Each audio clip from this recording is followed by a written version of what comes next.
Vous êtes de plus en plus nombreux à nous suivre et à participer à l'évolution de la chaîne Afrique N24, et sincèrement nous tenions à vous en remercier. Nous lisons tous vos commentaires qui enrichissent le débat et vraiment nous vous demandons de nous soutenir, en aimant les vidéos pour une large diffusion, et pour continuer à avoir une ligne éditoriale indépendante, et vous proposer de nouvelles émissions toujours de plus en plus enrichissantes. Ne restons pas passifs, soyons actifs. Merci et à bientôt. Dossier CEDEAO. Éradiquer les coups d'État constitutionnels pour prévenir les instabilités militaires au sein de la CEDEAO, le cas du Togo en lumière. L'Afrique de l'Ouest, en dépit de ses ressources et de son potentiel, continue de faire face à des défis politiques majeurs qui entravent son développement et sapent sa stabilité. Parmi ces défis, les coups d'État, qu'ils soient constitutionnels ou militaires, se dressent comme des obstacles majeurs à la consolidation démocratique et à la paix. Au sein de la Communauté économique des États de l'Afrique de l'Ouest, CEDEAO, l'émergence de coups d'État constitutionnels est devenue un sujet d'inquiétude croissant. Pour garantir la stabilité et éviter les coups d'État militaires, il est impératif d'éradiquer ces manœuvres politiques et de s'attaquer aux racines profondes du problème. L'évolution troublante des coups d'État en Afrique de l'Ouest. L'Afrique de l'Ouest a longtemps été aux prises avec les coups d'État militaires, souvent motivés par des querelles de pouvoir et des ambitions personnelles. Cependant, ces dernières années ont vu l'émergence d'une nouvelle menace, les coups d'État constitutionnels.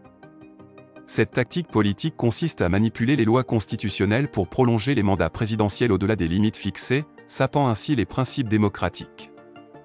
Des pays tels que la Guinée, la Côte d'Ivoire, le Burkina Faso et le Togo ont été témoins de telles manœuvres politiques, suscitant des inquiétudes quant à l'avenir démocratique de la région. Le cas du Togo, épicentre des coups d'État constitutionnels. Parmi les pays de la CEDEAO, le Togo se distingue malheureusement comme l'épicentre des coups d'État constitutionnels. Depuis des décennies, le Togo est aux prises avec une famille au pouvoir qui a réussi à se maintenir grâce à une série de manœuvres constitutionnelles controversées. Le président Gnassingbé Eyadema a régné en maître pendant 38 ans, et à sa mort en 2005, c'est son fils, Faure Gnassingbé, qui lui a succédé, malgré les contestations populaires et internationales. Ce transfert héréditaire du pouvoir a été rendu possible par des amendements constitutionnels douteux et des élections contestées. Le passage de témoins controversé, la prise du pouvoir de Faure Gnassingbé en 2005 au Togo. L'année 2005 a été marquée par un événement politique majeur qui a secoué le Togo et attiré l'attention internationale, la prise du pouvoir de Faure Gnassingbé. Ce transfert de pouvoir a suscité des controverses et des contestations en raison de son contexte politique et de la manière dont il s'est déroulé. La succession héréditaire au sommet de l'État togolais a mis en lumière les problèmes persistants liés à la démocratie, à la gouvernance et à la préservation des institutions démocratiques dans la région. Héritage d'un règne familial. Le président Gnassingbé Eyadema a régné sur le Togo d'une main de fer pendant 38 ans, depuis 1967. Son régime a été marqué par des accusations de violation des droits de l'homme, de répression politique et de contrôle autoritaire. Lorsqu'il est décédé en février 2005, c'est son fils Faure Gnassingbé qui a été nommé président par l'armée togolaise, sans attendre des élections ou des processus démocratiques. La succession immédiate. La rapidité avec laquelle Faure Gnassingbé a été porté au pouvoir a choqué de nombreux Togolais et la communauté internationale. Ce passage de témoin rapide a suscité des craintes quant à la pérennité des principes démocratiques au Togo et a déclenché une vague de protestations. Les citoyens togolais ont manifesté leur mécontentement face à ce qu'ils considéraient comme un détournement de la démocratie et une tentative de maintien du pouvoir au sein de la famille Gnassingbé. Contestation populaire et pression internationale. La prise du pouvoir de Faure Gnassingbé a été confrontée à des contestations massives sur la scène nationale et internationale. Les Togolais sont descendus dans les rues pour exiger la démocratie, la justice et la fin de la dynastie Gnassingbé. La CEDEAO et l'Union africaine ont également condamné la situation et ont fait pression pour un retour à l'ordre constitutionnel. Face à cette pression, Faure Gnassingbé a démissionné temporairement pour se conformer aux appels à l'ordre constitutionnel. Des élections présidentielles ont finalement été organisées en avril 2005, dans un climat de méfiance et d'incertitude quant à leur équité et leur transparence. Les conséquences à long terme.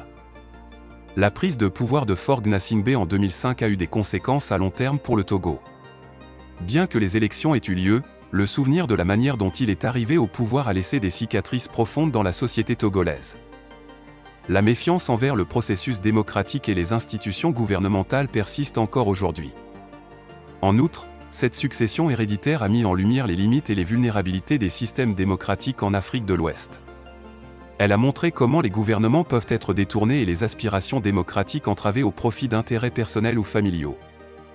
En 2017, le Togo a été le théâtre de manifestations massives demandant des réformes démocratiques et le départ du président Faure Gnassingbé. Les citoyens togolais ont exigé la limitation des mandats présidentiels et des élections équitables. Malheureusement, ces appels ont été accueillis par une répression violente et une résistance obstinée du gouvernement. L'histoire du Togo illustre à quel point les coups d'État constitutionnels peuvent compromettre la stabilité et les aspirations démocratiques d'un pays. L'élection présidentielle de 2020 au Togo, encore un coup de force contre le gagnant Agbeyome Kodjo. L'élection présidentielle de 2020 au Togo a été marquée par des controverses et des accusations de manipulation politique qui ont soulevé des inquiétudes quant à la démocratie et à l'intégrité du processus électoral dans le pays. L'opposition et de nombreux observateurs ont pointé du doigt des irrégularités et des pratiques douteuses qui ont entaché le processus électoral et ont abouti à un résultat contesté. L'opposition unie derrière Agbeyome. L'un des moments marquants de l'élection de 2020 a été la montée en puissance de Gabriel Messam Agbeyome Kodjo, un vétéran de la politique togolaise et ancien Premier ministre. Agbeyome s'est présenté comme le principal challenger du président sortant, Faure Gnassingbé, qui était au pouvoir depuis 2005.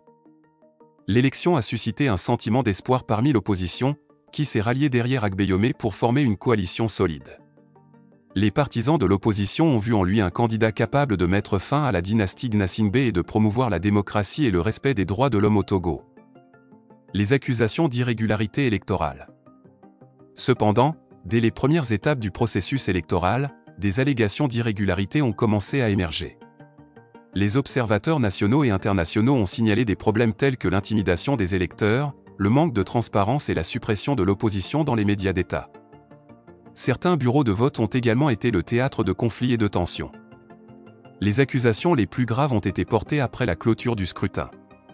Agbeyome a déclaré avoir remporté l'élection avec une marge significative, mais les résultats officiels ont montré la victoire du président sortant Faure Gnassingbé. Agbeyome et ses partisans ont crié à la fraude électorale et ont refusé de reconnaître les résultats, accusant le gouvernement de manipuler le processus en sa faveur. Répression et réaction de l'opposition. La contestation des résultats par Agbeyome et ses partisans a été accueillie par une répression gouvernementale. Les manifestations de l'opposition ont été dispersées par les forces de sécurité, et Agbeyome lui-même a été placé en résidence surveillée, et depuis 3 ans en exil. Cette réponse musclée a été ignorée par la communauté internationale et surtout la CEDEAO, qui a fermé les yeux sur le respect des droits de l'homme et la manipulation des résultats issus du vote. Les répercussions politiques et sociales. L'élection présidentielle de 2020 et les événements qui ont suivi ont laissé des séquelles profondes dans la société togolaise. La polarisation politique s'est intensifiée et les divisions entre les partisans du président Gnassingbé et ceux de l'opposition se sont creusées. La crédibilité du processus électoral et la confiance dans les institutions démocratiques ont été sérieusement ébranlées. L'élection présidentielle de 2020 au Togo a mis en lumière les défis persistants auxquels est confrontée la démocratie dans le pays. Les accusations d'irrégularité et de manipulation politique ont souligné la nécessité d'un processus électoral transparent, équitable et libre de toute ingérence. Les prochaines élections législatives et régionales au Togo, un coup de force encore en préparation. Malheureusement, les défis persistants du processus électoral au Togo ne s'arrêtent pas à l'élection présidentielle de 2020. Les prochaines élections législatives et régionales sont sur l'horizon, et déjà des signes de tension et de manipulation émergent. L'un des problèmes majeurs est le refus de la Commission électorale nationale indépendante, CENI, d'enrôler les citoyens pour les prochaines échéances électorales, malgré l'article 44 du Code électoral qui garantit ce droit. L'importance de l'enrôlement électoral. L'enrôlement des citoyens est une étape cruciale dans tout processus électoral. Il permet de constituer un registre électoral précis et à jour, garantissant ainsi que seuls les citoyens éligibles ont le droit de voter. Un registre électoral fiable est essentiel pour maintenir la transparence et la crédibilité des élections. Le refus de la CENI. Cependant, la CENI du Togo a récemment pris une décision controversée en refusant d'enrôler les citoyens pour les prochaines échéances électorales. Cette décision a été critiquée par l'opposition politique, la société civile et de nombreux observateurs nationaux et internationaux. La CENI a avancé diverses raisons pour justifier ce refus, notamment des problèmes techniques et logistiques. Cependant, de nombreux critiques considèrent ces raisons comme des prétextes visant à restreindre la participation électorale et à influencer les résultats futurs. Les conséquences pour la démocratie. Le refus de la CENI d'enrôler les citoyens a des conséquences profondes pour la démocratie au Togo. Cela crée un climat de suspicion quant à l'équité et à la transparence des prochaines élections. Les citoyens ont le droit fondamental de participer au processus démocratique en votant pour les représentants de leur choix, et le refus d'enrôler les électeurs remet en question ce droit essentiel. De plus, cette décision risque d'exacerber les tensions politiques et de polariser davantage la société togolaise. La confiance dans les institutions démocratiques et la légitimité des résultats électoraux sont en jeu, ce qui pourrait conduire à un climat de méfiance et d'instabilité. Et la CEDEAO devrait se pencher sur cette crise en gestation. L'appel à la transparence et à l'inclusion. Face à ce contexte, de nombreuses voix se sont élevées pour appeler à la transparence et à l'inclusion dans le processus électoral. L'opposition politique et la société civile ont demandé à la CENI de reconsidérer sa décision et de garantir que tous les citoyens éligibles aient la possibilité de s'enregistrer et de participer aux prochaines élections. La démocratie repose sur la participation active et éclairée des citoyens. Il est essentiel que tous les efforts soient déployés pour garantir que le processus électoral soit juste, transparent et respectueux des droits de l'homme. Le refus de la CENI d'enrôler les citoyens remet en question ces principes fondamentaux et nécessite une réponse collective pour préserver la démocratie au Togo. Prévenir les conséquences en chaîne. Le Togo, en tant que microcosme de cette tendance régionale, démontre les conséquences potentielles des coups d'État constitutionnels. En perpétuant une culture politique d'amendements constitutionnels opportunistes, les dirigeants ouest-africains créent un environnement propice aux crises politiques et à l'instabilité. Les coups d'État constitutionnels déclenchent souvent une désobéissance civile, des tensions ethniques et une répression violente, fragilisant ainsi les institutions de gouvernance et minant la confiance du public dans les processus démocratiques. Des mesures préventives solides. Pour prévenir les coups d'État constitutionnels et les instabilités qui en découlent, la CEDEAO doit prendre des mesures résolues. Premièrement, la surveillance indépendante et transparente des processus électoraux et des réformes constitutionnelles est essentielle pour empêcher la manipulation politique. Deuxièmement, l'application de sanctions ciblées et la pression diplomatique doivent être envisagées pour décourager les dirigeants de s'engager dans de telles manœuvres.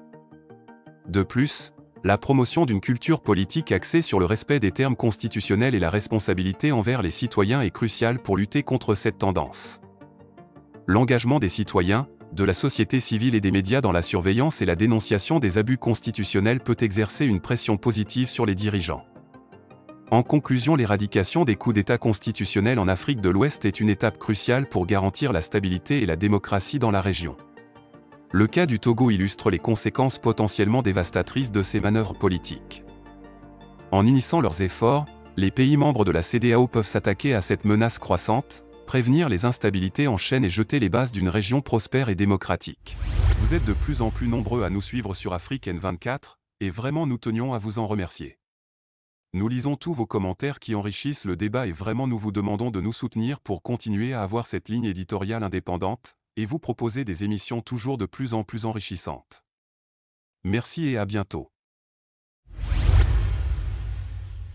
Likez la vidéo si ce n'est pas déjà fait. Laissez aussi votre point de vue en commentaire. Abonnez-vous et cliquez aussi sur la petite cloche de notification pour ne rien rater de nos prochaines vidéos. N'oubliez pas de partager aussi la vidéo et de la liker.